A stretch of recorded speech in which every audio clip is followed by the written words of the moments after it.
नमस्कार, good morning, सत श्री अकाल। आप सभी का यूएस तंवर एग्रीकल्चर फाउंडेशन के ऑनलाइन प्लेटफॉर्म पर एक बार फिर से स्वागत है। मैं आपके सामने जय किसान सीरीज की कक्षा नंबर 6 आपके सामने लेकर एक बार फिर से उपस्थित हुआ हूं। जैसा कि आपको बताया गया है, पूर्ववर्ती क्लासों में आपको पढ़ाया भी गया है कि जय किसान सीरीज जो कि आरबीएससी माध्यम से हम लोग लेके चल रहे हैं और आरबीएससी पैटर्न पे जो क्वेश्चंस का रेंज रहता है, अर्थात 11वीं और 12वीं की जो स्तर की परीक्षाएं होती हैं, जैसे सुपरवाइजर की बात करें, हम जेट आईसीआर की बात करें, बीएचयू की बात करें, और 12वीं के स्तर के जिन सभी भर्ती परीक्षाओं में जो प्रश्न आते हैं, उस स्तर के हमने एक सीरीज लॉन्च कर रखी है जिसमें हम आपको डेली टॉप 10 क्वेश्चन देने का प्रयास करते हैं। हालांकि अभी थोड़ी मेरी कक्षाएं इस प्रकार से नहीं लग पा रही हैं रोज, तो उसमें थोड़ी सी इश्यू आ रहा है। तो थोड़ा अभी सुपरवाइजर का बैच हमारा चल रहा है, तो वो थोड़ा एक बार फ्री हो जाए तो मैं आपको रोज क्लास से प्रोवाइड करवाने का प्रयास करूंगा। तो जैसे जैसे क्लास आपको मिल रही है वैसे वैसे आप क्लास लेते रहें। प्रयास रहेगा कि मैं बहुत जल्दी रोज आपको क्लासें प्रोवाइड करवाऊँ। तो चलिए दोस्तों, हम ले चलते हैं आपको हमारे प्रश्नों की तरफ। हम आपको 1 से 50 तक क्वेश्चन आपको सॉल्व करवा चुके हैं। आज हम 51 से क्वेश्चन को सॉल्व करना शुरू करेंगे। तो समय को समझते हुए प्यारे बच्चों, आज हम क्वेश्चन सॉल्व करते हैं। आप सभी से रिक्वेस्ट है कि पेन कॉपी साथ में लेके बैठें और ऑब्जेक्टिव क्वेश्चनों का आंसर देने का प्रयास करें। और जो प्रश्न आपके विषय से संबंधित है या जो पाठ आप पढ़ रहे हैं उसको आप साथ साथ लिखते भी चले जाएं, क्योंकि लिखोगे तो ज़्यादा याद रहेगा। ठीक है बच्चों, तो आज का पहला प्रश्न आपकी स्क्रीन पे है, बताने का प्रयास करें सभी बच्चे। सिंचाई जल में कितने प्रतिशत लवण, क्या बेटे हो, लवण, या इसको बोलते हैं क्या, साल्ट, क्या बोलते हैं, साल्ट, कितने प्रतिशत लवण हानिकारक हैं? सिंचाई जल में कितने प्रतिशत लवण हानिकारक हैं? पहला ऑप्शन 0.1%, दूसरा 10%, तीसरा 1% और चौथा और अंतिम 5%। बताने का प्रयास करें। सिंचाई जल में कितने प्रतिशत लवण हानिकारक हो सकते हैं? कितने प्रतिशत सॉल्ट जो होता है वो हार्मफुल होता है प्लांट्स के लिए? इरिगेशन वाटर के अंदर बात करेंगे। किसमें? इरिगेशन वाटर में, सिंचाई जल में। किसमें प्यारे बच्चों? सिंचाई जल में। तो इसका राइट जो आंसर निकलेगा वो आपकी स्क्रीन पे आएगा। कौन सा आंसर? विकल्प ए। कौन से प्यारे बच्चों? विकल्प ए इसका राइट आंसर है। चलिए, प्रश्नों को आप उतारते रहें समय के साथ साथ, क्योंकि समय किसके लिए रुकता नहीं है, हमारे लिए नहीं रुका तो आपके लिए कहां से रुकेगा। ठीक है, अगला प्रश्न आपके सामने है। 100% जल उपलब्धता होती है, क्या पारे बच्चों? 100% अवेलेबिलिटी ऑफ वाटर, 100% उपलब्ध होता है, 100% जल उपलब्ध होता है। अब ये दे रखे हैं, देखो 4 ऑप्शन है। पहला है 0.33 बार या 1/3 एटीएम या फील्ड कैपेसिटी, और चौथा है उपयुक्त सभी। समझिए और बताने का प्रयास करें। देखो प्यारे बच्चों, एक बार पहले आप देखें, इसका आंसर लगाने का प्रयास करें, कौन सा इसका राइट आंसर हो सकता है। सभी बच्चे हल करने का प्रयास करें। देखो, प्रयास करने से सफलता मिलती है। अब भले ही प्रयास चाहे थोड़ा गलत हो जाए तो कोई दिक्कत नहीं, उसमें प्रयास करना जरूरी है। देखिए, इसको समझेंगे एक बार हम थोड़ा सा। आपके सामने इरिगेशन जो वाटर होता है उसकी सीरीज हम लोग पढ़ेंगे, एक बार समझना। एक बार देखिए, हम लोगों ने देखा है कि जो वैल्यू रहती है वो रहती है 0.33 से कितना, 31, यहां पे कितना है, बार। क्या बेटे हो, बार। समझ रहे हैं एक बार, 0.33 से 31 बार। ठीक, ये जो पानी रहता है, इस पानी को क्या कहते हैं प्यारे बच्चों? इस पानी को कहते हैं, देखना आप साथ के साथ लिखते हुए चलना, क्या कहते हैं? केशिका जल। क्या कहते हैं प्यारे बच्चों? केशिका जल, या इंग्लिश में कैपिलरी वाटर। केशिका जल या कैपिलरी वाटर, जो पौधा ग्रहण करता है, जो क्या करता है, पौधा ग्रहण करता है। अब इसी से हम आगे चलेंगे। इसके बाद 31 से देखेंगे हम, 31 से 10,000, 31 से 10,000, 31 से देखेंगे एक बार फिर इसको 10,000 बार में हम देखेंगे तो इसका नाम क्या देंगे? इसका हम नाम देंगे प्यारे बच्चों, क्या, हाइग्रोस्कोपिक। क्या नाम देंगे? हाइग्रोस्कोपिक वाटर, क्या नाम देंगे प्यारे बच्चों? Hygroscopic water. ठीक, नेक्स्ट अगले हम देखेंगे, अगला हमारा देखेंगे हम 0.3, इसको हम 1/3 भी कह सकते हैं, 1/3 भी इसको हम कह सकते हैं। ये जो हमारा है ये क्या है? Field capacity. क्या है प्यारे बच्चों? हमारा फील्ड कैपेसिटी, फील्ड कैपेसिटी, या हिंदी में क्या बोलेंगे इसको? क्षेत्रधारिता जल। क्या बोलेंगे प्यारे बच्चों? क्षेत्रधारिता जल, क्षेत्रधारिता जल, समझ रहे हैं एक बार? ठीक है। और अंतिम इसी में देखेंगे हम थोड़ा सा, इसी का लेंगे हम कितना? 0.33 से कम, 0.33 से कम, इसे हम क्या कहेंगे? ग्रेविटेशनल वाटर या गुरुत्वाकर्षण जल।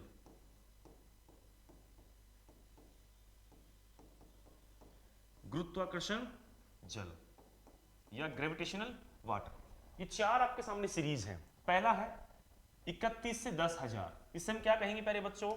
इसे हम कहेंगे हाइग्रोस्कोपिक वाटर। क्या कहेंगे? Hygroscopic water. समझना एक बार, 31 से 10,000 हमारा क्या कहलाएगा? Hygroscopic water.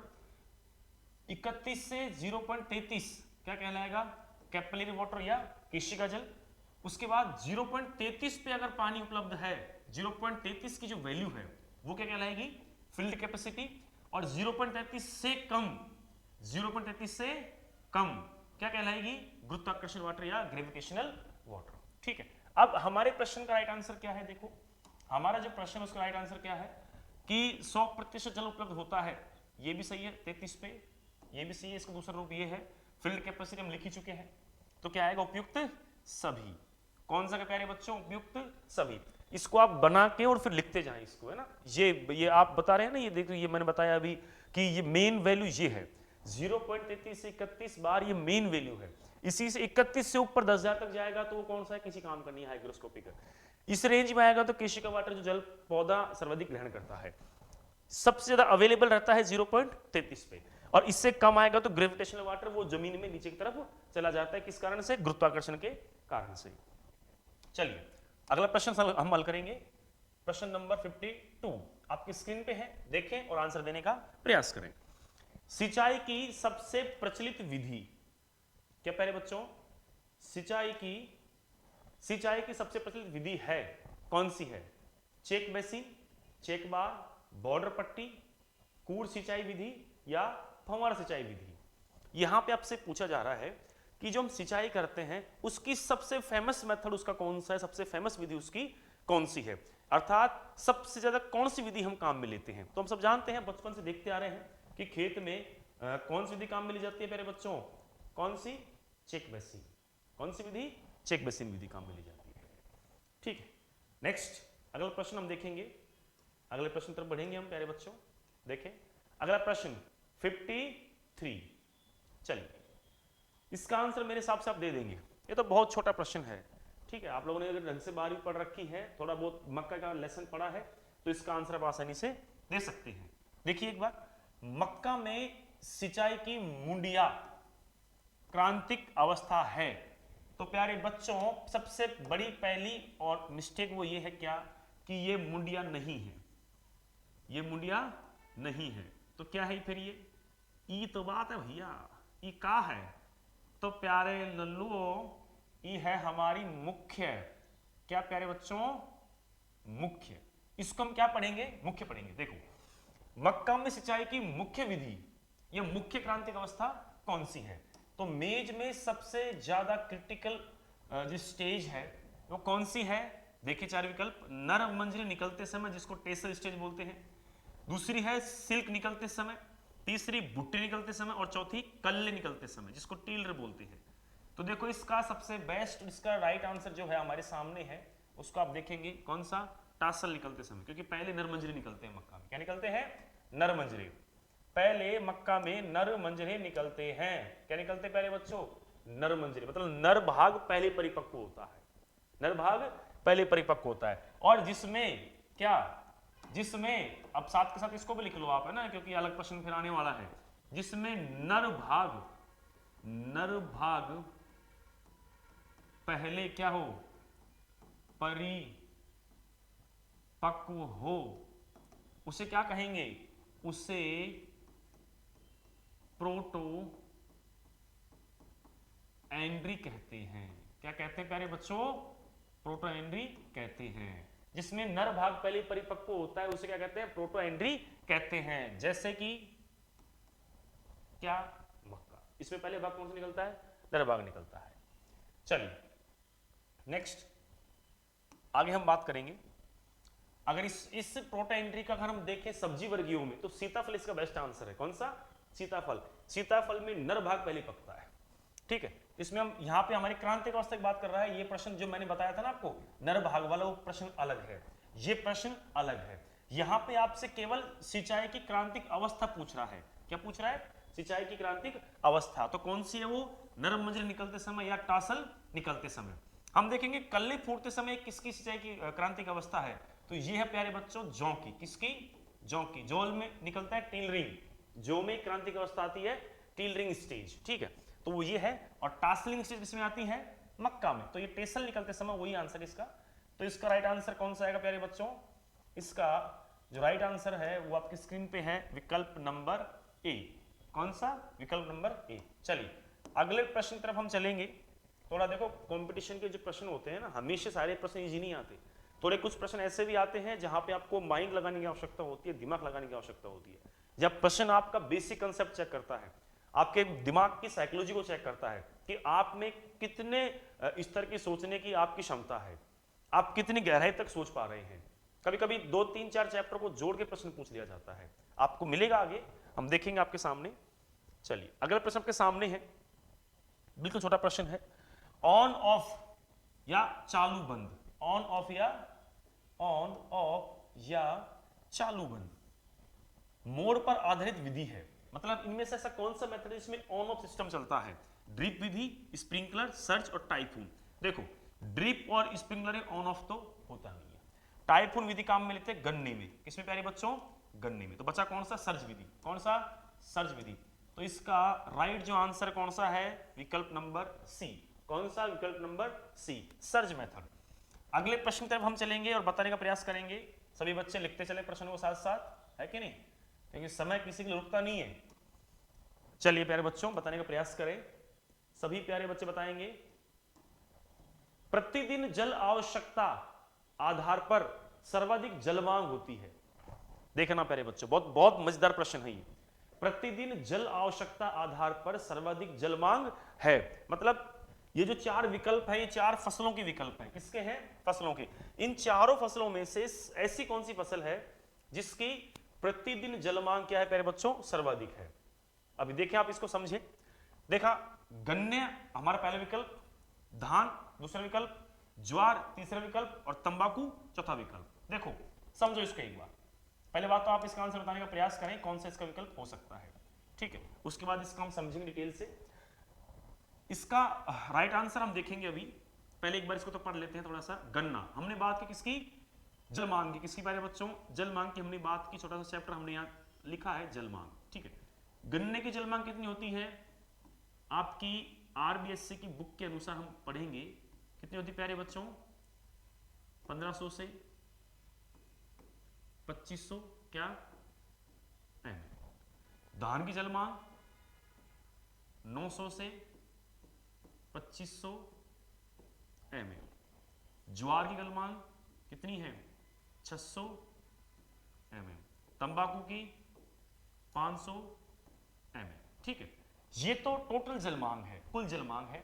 हमारा प्रश्न आपसे क्या पूछ रहा है, हमारा प्रश्न आपसे पूछना चाह रहा है क्या कि प्रतिदिन जल आवश्यकता, किसकी आवश्यकता, प्रतिदिन मतलब पर डे। पर डे सर्वाधिक जल मांग किसकी होती है, तो प्यारे बच्चों पर डे सर्वाधिक जल मांग होती है धान की। कितना, धान की होती है 10 mm प्रति दिन। ध्यान रखें आप, धान की प्रतिदिन जल मांग कितनी रहती है, 10 mm प्रति दिन। तो इसका राइट आंसर कौन सा आएगा, धान आएगा। कौन सा, धान। अब ध्यान रखें इसमें। और कुल जल मांग की बात करें, किसकी, कुल जल मांग की अगर आपसे बात की जाए तो कुल जल मांग में, किसमें, कुल जल मांग में आपको लिखना है क्या, यहां पे आप लिखे साथ के साथ ब्रैकेट बना के ऐसे, कुल जल मांग क्या है, कुल जल मांग सर्वाधिक, सर्वाधिक, ठीक है। टोटल जो वाटर रिक्वायरमेंट है वो सर्वाधिक किसकी है, गन्ने की, और प्रतिदिन में किसकी है, चावल की या धान की, ठीक है। इसका आप ध्यान रखें, इसको आप उतार ले साथ के साथ ऐसे कैसे। अगले प्रश्न की तरफ हम चलेंगे, प्रश्न नंबर 56। देखिए प्यारे बच्चों, देखें और बताने का प्रयास करें कि हमारा इसमें राइट आंसर कौन सा हो सकता है। सामान्यतः फव्वारा सिंचाई विधि में उपयोग में आने वाले पाइप की लंबाई होती है, ये प्रश्न आया हुआ प्रश्न है जेट के एग्जाम्स में, और ये वैसा मतलब बिल्कुल छोटा प्रश्न है ये, और एग्जाम में आ जाता है। इसमें गलती होने की संभावना ज़्यादा रहती है क्योंकि हम लोग जो पाइप की लंबाई होती है कभी नापते नहीं है, हम लोग ऐसे आइडिया से मेजरमेंट लगाते हैं कि साहब 15 फीट को होगो, 20 फुट को होगो, आप लेते हैं ना ऐसे ही कि हम खुद कितने फीट के हैं, 4 फीट के, तो देख लेते हैं भाई आपने एक हाथ आ जाएगा, 5 हाथ आ जाएगा, तो 5 जगह 20 फीट, है ना। तो ये मेथड यहाँ काम नहीं करेगा, यहाँ एक्चुअल आपसे लेंथ पूछी जाएगी, तो एक्चुअल आपको पता होनी चाहिए, ठीक है, वास्तविक लेंथ पता होनी चाहिए आपको। तो सामान्यतः किसकी सिंचाई, फव्वारा सिंचाई विधि में आने वाला पाइप जो आता है उसकी लंबाई कितनी है, पाइप की लंबाई 2 मीटर, 6 मीटर, 12 मीटर या 20 मीटर। इसका राइट जो आंसर है वो है 6 से 8 मीटर, 6 से 8 मीटर, या फिर इसे ये कह सकते हैं, इसको अगर फीट में नापेंगे तो कितना आएगा, 18 से 24 फीट, 18 से 24 फीट, क्योंकि एक फीट में एक मीटर में 3 फीट होता है, तो 36 18 और 8 तिया 24, तो 18 से 24 फीट या 6 से 8 मीटर इसके पाइप की लंबाई होती है, ठीक है। तो आप इसको विशेष ध्यान रखें, आपसे प्रश्न पूछा जा सकता है। देखो या तो मैंने मीटर में लिखा है, किसमें लिखा है, मीटर में। अगर फीट में वैल्यू आए, किसमें प्यारे बच्चों, वैल्यू अगर फीट में आए तो आपको फीट का भी ध्यान रखना है, कितना अभी बताया था आपको, कितना 18 से 24 फीट, ठीक है, 18 से 24 फीट। तो आपको दोनों का ध्यान रखना है, फीट में भी ध्यान रखनी वैल्यू और मीटर में भी ध्यान रखनी है। कई बार प्रश्न पूछने का तरीका चेंज कर देते हैं, प्रश्न इजी ही रहता है, तो तरीके की वजह से प्रश्न क्या हो जाता है, कठिन हो जाता है, ठीक है। तो प्रश्न के सभी प्रकार के रूपों को हमें पढ़ना जरूरी है। चलो प्यारे बच्चे, नेक्स्ट अगला प्रश्न आपके सामने है, पार्सल फ्लूम द्वारा मापी जाती है। पार्सल फ्लूम एक इंस्ट्रूमेंट है जिसके द्वारा हम मापते हैं, क्या नापते हैं, सिंचाई जल की मात्रा, सिंचाई जल की गुणवत्ता, जल उपयोग क्षमता या कुएं की गहराई। तो पार्सल फ्लूम जो है वो क्या काम आता है, वाटर फ्लो, क्या काम आता है प्यारे बच्चों, वाटर फ्लो, ठीक है, क्या काम आता है, वाटर फ्लो।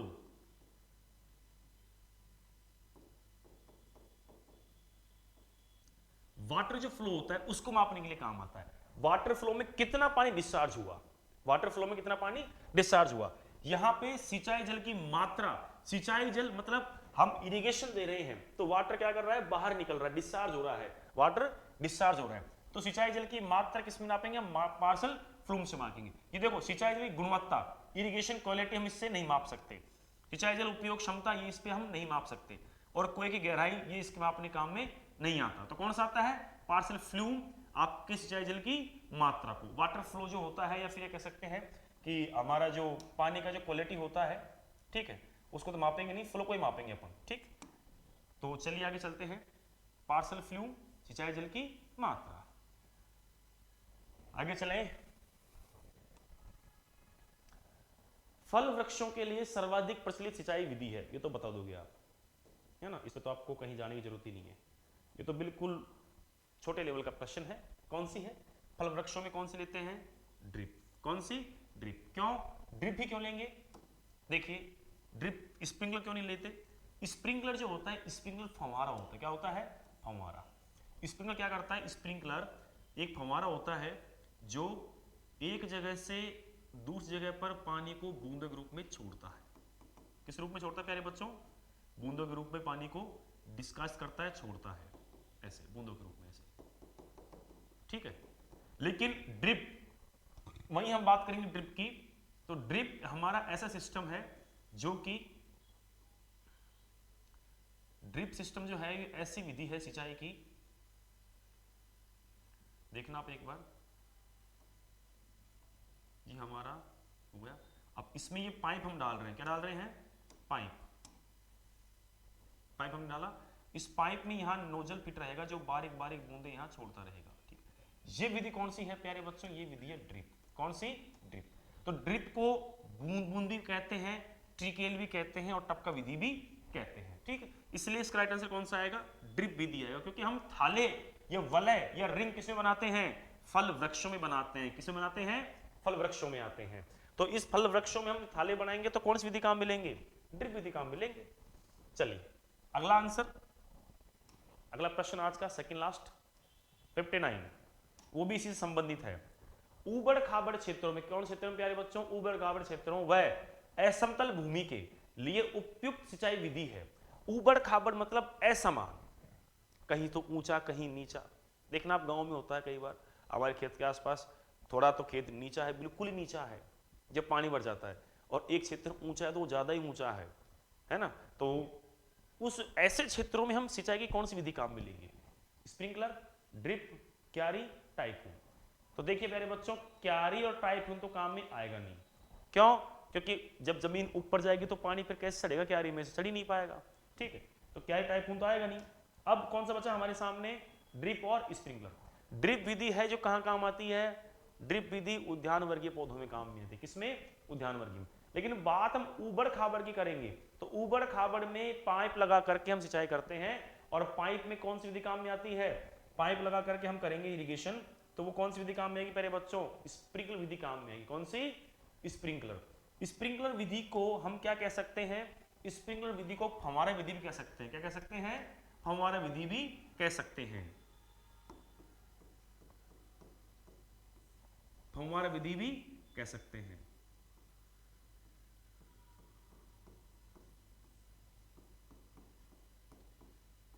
फव्वारा विधि भी कह सकते हैं किसको, स्प्रिंकलर को, ठीक है ना। तो ये इसका राइट आंसर है। ऊबड़ खाबड़ हो या असमतल जमीन हो या ऊंच नीचे वाली जमीन हो, असमान धरातल हो, उन सभी क्षेत्रों में, या पहाड़ी क्षेत्रों में ऐसे आ जाए, पहाड़ी क्षेत्रों में या ऊबड़ खाबड़ असमान ऊंच नीच, ये सभी में क्या आएगा, आपके स्प्रिंकलर काम में आएगा। अगला प्रश्न और आज का अंतिम प्रश्न, उम्मीद करता हूं समझ में आया होगा। थोड़ा आज के जो प्रश्न हैं, टॉप 10 प्रश्न आज के, जो थोड़े से उनका लेवल अलग रहा है, तो आपको ज़्यादा परेशान होने की आवश्यकता नहीं है, क्योंकि कभी कभी प्रश्न थोड़े आप जैसे जैसे पढ़ा के बढ़ते जाएंगे वैसे वैसे लेवल के प्रश्न आते जाएंगे, उसी लेवल के जिस लेवल के आपकी परीक्षा में पूछे जाते हैं या पूछे जाने की संभावनाएं रहती हैं, ठीक है। तो बताएं एक बार इसको, उसी क्रम में हम देखेंगे। अगला प्रश्न हमारे सामने है, तो बताएं सभी बच्चे, इसका आंसर देने का प्रयास करें। कौन सा आंसर हो सकता है इसका, देखें।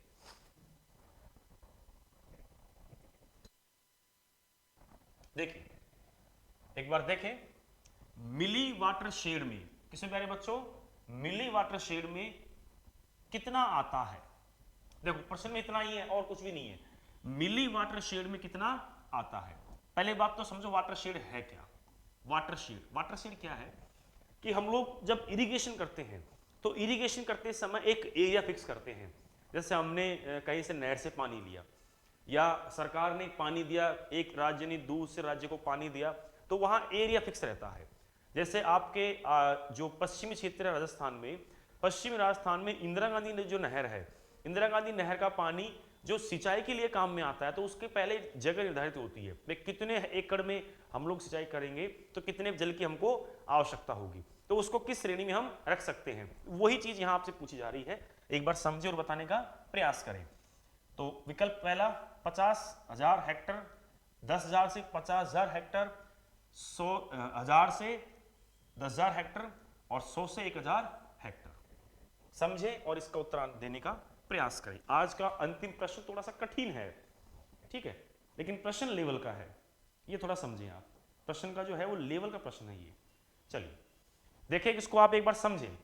कैसे समझेंगे, देखो आपके जो वाटर शेड है इसकी कुछ इकाइयां हैं, कुछ इसकी यूनिट्स है, कुछ इसकी मेजरमेंट इकाइयां हैं, जिनको समझे एक बार आप।